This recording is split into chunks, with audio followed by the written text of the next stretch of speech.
John, is it safe to take protein supplements every day, even during off workout days? Yes, all right?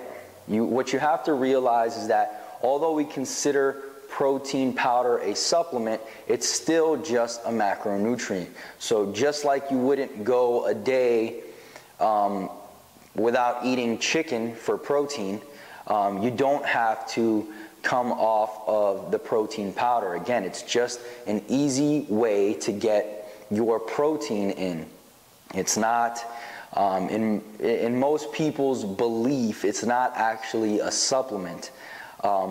That's neither here nor there, but what you need to understand again is that it is just protein. It's just that macronutrient. Just like the protein you get from your chicken or your milk or your beef or wherever else, you can get it from the powder form. So no, you don't have to avoid it on your days off or cycle it or anything of that nature.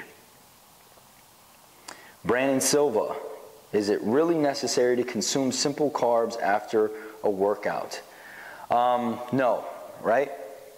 Despite what I have said in the past or anyone else has said in the past, the reason we used to believe that we had to consume simple carbs after a workout was to replenish glycogen, which we know now more so than we did before, and this information was available before, that we don't actually deplete our glycogen stores as much as we once thought, right? So we don't actually get fully depleted during a workout or even close to it, and thus we don't have to rush home to replenish the glycogen stores before we go catabolic and lose all our muscle mass. Now, I do recommend, taking your time, getting home, getting your protein and your carbs in, but it doesn't have to be in that 15-minute window, and it doesn't have to be from honey or dextrose, okay?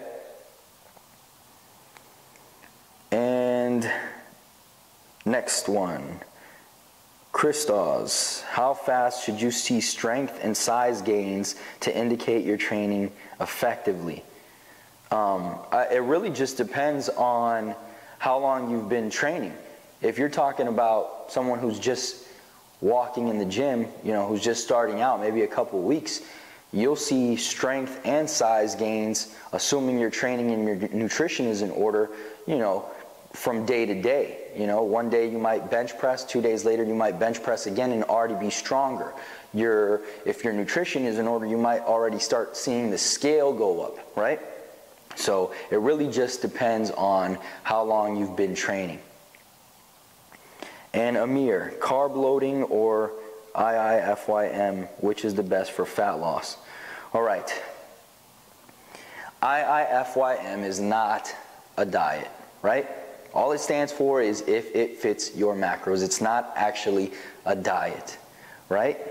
But I know what you mean. Flexible dieting or carb loading, they both work, right? As long as you are in a slight caloric deficit.